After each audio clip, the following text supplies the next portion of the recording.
नमस्कार दोस्तों, कैसे हैं आप?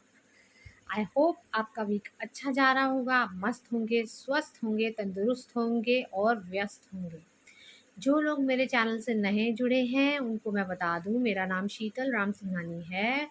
मैं certified Bach flower therapist, aroma therapist, reiki healer, pranic healer, tarot card reader और न जाने क्या-क्या। तो मैं अपनी सारी मोडालिटीज़ को मिक्स करके आपको रेमेडी देती हूँ। और जो लोग यूट्यूब से सीख रहे हैं बहुत अच्छी बात है, और जो लोग पर्सनली मुझसे रेमेडी लेना चाहते हैं उनके लिए भी बहुत अच्छी बात है। अभी मैंने स्पेशल दिवाली ऑफ़र निकाला है। अगर आपको टैरो रीडिंग के साथ बैच फ्लावर काउंसलिंग चाहिए तो आप 2300 रुपीज़ में अवेल कर सकते हैं। So you can always DM me, comment, mention your thing in comment, and my team will get back to you. Thank you so much once again कि आप लोगों ने मेरा चैनल सब्सक्राइब किया, आप मेरे पोस्ट शेयर करते हैं और लाइक करते हैं। जहाँ तक मेरे नई सीरीज़ शुरू करने की बात है, जो मैंने आपको कहा था नेगेटिव आउटलुक में शुरू करूँगी, तो भाई अभी कुछ टाइम उसमें लग जाएगा, क्योंकि जो रूम हमने नया रेडी किया था वो इस वक्त ऑक्यूपाइड है, फुली पैक्ड है, वहाँ पे जा भी नहीं सकते, कदम भी नहीं रख सकते, क्योंकि ये बेसमेंट्स जो सील हो रही हैं, हमारे किसी जानने वाले का काफ़ी सारा सामान था। So we chose to help this person. तो इसीलिए उसका सारा सामान हमने अपने ही उस एरिया में रख दिया, और वी आर वेटिंग उसको कोई अच्छी जगह मिल जाए तो सामान शिफ्ट हो, ताकि मैं हम अपने रेगुलर रूटीन में आ सकें। मैं ये भी सोच रही हूँ कि मैं शॉर्ट स्टोरीज़ भी दोबारा से लिखना शुरू करूँ, अगर आप लोग सपोर्ट करते हैं, क्योंकि पहले तो मेरे को एनिमेशन सीखना था, बट बहुत टाइम लग गया। तो चलिए, ख़ैर कोई बात नहीं। और आई होप आपको मेरे मॉर्निंग थॉट्स वाले शॉर्ट्स अच्छे लग रहे होंगे, और जो ये आर्ट थेरेपी के शॉर्ट्स डालती हूँ कई बारी, वो भी अच्छे लग रहे होंगे। आज का भी जो मॉर्निंग थॉट वाला है, शायद मैंने अपलोड नहीं किया है। उसमें आज मैंने एक छोटे बच्चे की जो बनाई है ड्राइंग, मैंने उसमें मेंशन किया है कि मैंने ये पर्टिकुलर ड्राइंग क्यों बनाई है। बट उसमें आर्ट थेरेपी है, कैसे कि जो कन्फ्यूजन है, तो मैंने उसके आईज़ पे, बॉल पे, आप देखेंगे काफ़ी राउंड सर्कल्स जो हैं काफ़ी यूज़ किए हैं। तो इसलिए जब भी कन्फ्यूजन हो तो आप स्पाइरल्स बनाएँ या सर्कल्स बनाएँ, and you will see that your mind will get focus. आप एकदम ध्यान आपका फोकस हो जाएगा, और जो कन्फ्यूजन है कैसे गायब हो जाएगी, आपको पता भी नहीं चलेगा। आर्ट थेरेपी के भी बहुत फ़ायदे हैं, जैसे बैच फ्लावर थेरेपी के हैं। आज हम एक केस डिस्कस कर लेते हैं। ये केस मैं इसलिए डिस्कस कर रही हूँ, क्योंकि मेरा ये मानना है कि अगर किसी और के साथ जो प्रॉब्लम हुई है, जिसने मुझे बताया है, हो सकता है आप में से किसी के साथ या आपके किसी जानने वाले के साथ हो, जो आप शेयर करें तो उनको सॉल्यूशन मिल जाए। तो ये प्रॉब्लम एक लेडी की है।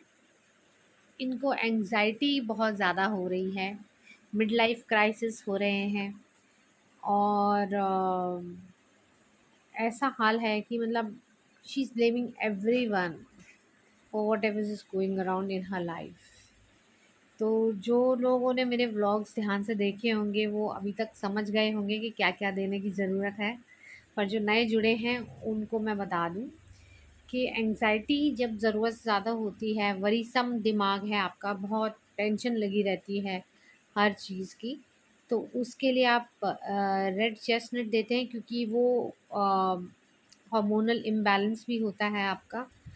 और इस लेडी के केस में इसलिए हार्मोनल इम्बैलेंस है, क्योंकि इसकी डिलीवरी जो हुई है बेबी की, वो 40s में हुई है, और पहले ही हार्मोनल इम्बैलेंस उनका स्टार्ट हो ही गया था, and now it has reached to its top.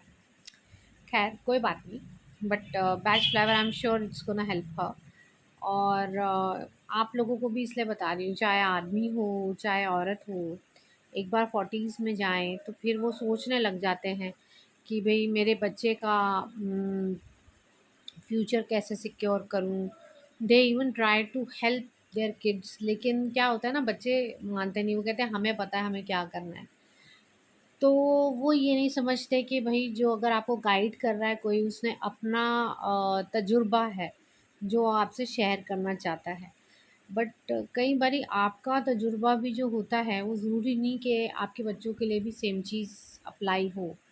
उनको बेशक संस्कार आपके भी हैं, आपके बेटर हाफ के भी हैं, लेकिन डायरेक्शन उनकी सोल ने खुद चूज़ की है। तो इसलिए एक तो फ़ोर्स ना करें कोई डिसीज़न। आपको मैंने शायद कल या परसों के व्लॉग में भी बताया था। आप बोल दें और छोड़ दें कि ठीक है, मेरे हिसाब से ऐसा करना चाहिए, नहीं आपको लगता है कि गलत है तो वेल एंड गुड। आप देख लो आपको क्या करना है। बाकी मेरा सपोर्ट आपके साथ रहेगा ही रहेगा, चाहे आप कुछ भी करो। ऐसी भी बात बोलोगे तो आपके बच्चे आपकी बात मानेंगे। तो वरीसम एक ही आदत लग जाती है हर चीज़ की चिंता करने की, कि क्या हो गया, ये हो गया, वो हो गया। ये ज़्यादातर 3 नंबर वालों के साथ भी होता है। तो उसके लिए रेड चेस्टनट, ठीक है। अब ओवरथिंकिंग तो बढ़ेगी बढ़ेगी अगर वरीसम नेचर हो गया, तो हम क्या देंगे? White chestnut. और वाइट चेस्टनट के साथ मैंने आपको उसके सिम्पटम्स बताए थे कि सबको ब्लेम कर रही है। तो सबको ब्लेम कर रही है तो अंदर क्या पैदा हो रहा है? रिजेंटमेंट, है ना? तो उसके लिए हम क्या देंगे? विलो, ठीक है। जब इंसान बहुत ज़्यादा वरीसम हो और रिजेंटमेंट पाल रहा हो कि इसकी वजह से सबको ब्लेम कर रहा हो, तो उनके वर्ड्स को ज़रा ध्यान से सुनने की कोशिश कीजिए कि उनके वर्ड्स में कुछ पास्ट रेफरेंस है क्या। अगर वो अभी सामने प्रेजेंट किसी को ब्लेम कर रहे हैं, तो ऐसे लोग अगर जिनके शब्दों में पास्ट रेफरेंस भी हो कि जी मेरे साथ पहले ऐसा हो चुका है, या पहले भी उसने ऐसा किया था, इसने पहले भी ऐसे किया था। एक तो हनीसकल देंगे, ठीक है। दूसरा हनीसकल इसलिए कि ताकि वो उनका पास्ट से कनेक्शन जो है वो थोड़ा पास्ट शांत हो जाए, शांत करेंगे उनको। और वॉलनट इसलिए देंगे ताकि उनका लिंक ब्रेक हो, ठीक है। वेग फियर्स डेवलप हो जाते हैं बैठे बैठे जब, क्योंकि ऑब्वियसली जब वरीसम थॉट्स होंगे तो वेग फियर्स भी होंगे। तो वेग फियर्स के लिए आप एस्पिरिन दीजिए, ठीक है। ये सारा हार्मोनल इम्बैलेंस है और बहुत गंदा हार्मोनल इम्बैलेंस है। चाहे आदमी के अंदर हो चाहे औरत के अंदर हो, झगड़ा चलता रहेगा दिमाग में। जब झगड़ा ज़्यादा चलता रहे तो हॉली और चेरी प्लम साथ ऐड कर दें। और अगर झगड़ा नहीं है, सिर्फ चिंता ही है, तो रेड चेस्टनट और ये जो मैंने पूरा आपको बताया, इट कैन डू वंडर्स, ठीक है। आप एक बारी ट्राई करके ज़रूर देखिएगा। अब ये केस जो मैं आपको बता रही हूँ इसको थोड़ा सा टाइम हो गया है, और अब हमने उनका जो बैच फ्लावर है चेंज भी किया है। अब जब उन्होंने स्टार्टिंग में ये लिया था, लेट्स मैं आपको बताऊँ एक हम हफ्ते के अंदर अंदर, बट ये सबके साथ नहीं होता है, ये पहले ही बता दूँ, उनको कथारसिस हो गया था। जब कथारसिस हो गया था तो कथारसिस में क्या होता है ना, या तो जो आपके अंदर बैठी हुई इरिटेशन है, उनको इरिटेशन बहुत ज़्यादा हो रही थी और मोस्टली वो अपने वर्ड्स में हर बात पे वर्ड इरिटेट हो गई हूँ मैं, या इरिटेशन हो रही है, ये बहुत यूज़ कर रही थी। तो मैंने उनको बीच में ही ऐड करके लिया था। और उनको स्किन प्रॉब्लम शुरू ही हो गई थी। जो स्किन प्रॉब्लम देखते ही समझ जाओ कि बंदे के अंदर इरिटेशन दबा के है। तो फिर ऐसे लोगों को जब बीच देते हैं ना, तो क्या होता है कई बार, या तो वो फूट पड़ते हैं, गुस्सा निकल आता है, या फिर अगर वो अभी भी अंदर दबाएंगे ना तो उनकी जो स्किन रिएक्ट करती है। तो इनको जो स्किन इशू हो रहा था वो एकदम से बढ़ गया। तो हमने उनको कहा कि आप रोक दो, 1 हफ्ता रोक दो। और फिर उनको मैंने आर्ट थेरेपी कराई, थोड़ा मेडिटेशन कराया, काम डाउन कराया उनके सेंसेस को, और उसके बाद दोबारा कहा कि अब ये शुरू कर दो। और आज हमने मतलब उनकी वो जो बैच फ्लावर है वो चेंज करी है। इसीलिए मैंने सोचा कि मैं आप लोगों को ये बात बताऊं कि अब उनको इरिटेशन जो हो रही है, जैसे पहले बाहर की चीज़ों से हो रही थी। अच्छा हाँ, वो तो मैं आपको बताना ही भूल गई। अगर बाहर की चीज़ों से ज़्यादा इरिटेशन हो रही है, या मतलब सामने वाले के एटीट्यूड से, तो एग्रोमोनी और चेरी प्लम दोनों ऐड करने बहुत ज़रूरी हैं।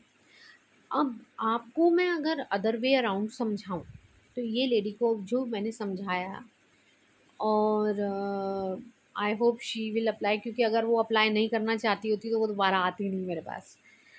तो हम आईना देखते हैं, सामना वाला जो है वो आईना है, ठीक है? चाहे वो आपसे जो बात कर रहा है, आप ये सोचो कि आप अपने आप से बात कर रहे हो।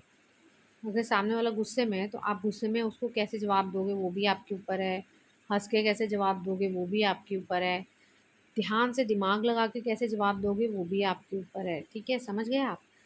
तो जब वो कर्मों का आईना समझ लो, या फिर ये समझ लो कि भई ये कर्मों का आईना इसलिए कह रही हूँ कि कई बारी लोगों के साथ वो चीज़ें होती हैं जो उन्होंने पास्ट लाइफ में जैसे किसी को तंग किया हो, वो पर्टिकुलर चीज़ लेके वो प्रेज़ेंट लाइफ में होता है।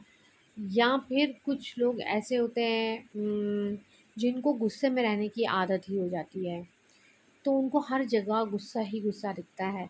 So that means that the person is angry with self somewhere. तो आपको उस चीज़ का की रेमेडी करनी बहुत ज़रूरी है। तो ये जब चीज़ आती है जो आज मैंने चेंज लिया है उनके बैच फ्लावर में, मैंने उनके बैच फ्लावर में क्रैब एप्पल ऐड की, because there is no self love. ध्यान रहे, जो प्रेग्नेंट वुमन हैं उनको क्रैब एप्पल कभी मत देना।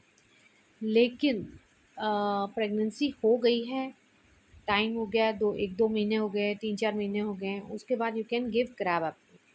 क्या होता है जब तक सेल्फ लव, क्योंकि जो जब प्रेगनेंसी के दौर से लेडीज़ गुज़रती हैं, तब मेजर हार्मोनल इम्बैलेंस इसलिए होता है, ट्रॉमा होता है। क्यों? क्योंकि आपके शरीर से एक और क्या कहते हैं उसको, शरीर निकल रहा है, या एक मीट पीस निकल रहा है जो बाद में एक बेबी बन रहा है।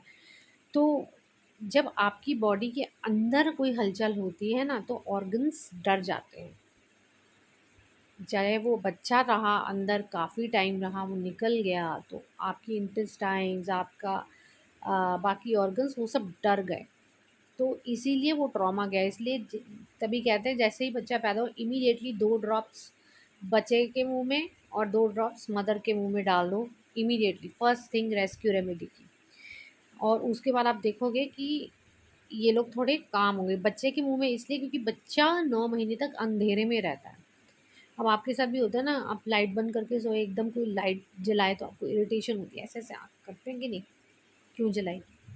सिमिलरली बच्चे भी एकदम सोचेंगे भाई कहाँ आ गया, मैं ये रोशनी कहाँ से आ गई। इमीडिएटली 2 ड्रॉप्स आप रेस्क्यू की दे दो, और आप देखोगे कितना वंडरफुल इफ़ेक्ट रहता है रेस्क्यू रेमेडी का। तो क्रैब एप्पल लेना बहुत ज़रूरी है ऐसे लोगों के लिए जिनके अंदर सेल्फ लव नहीं है।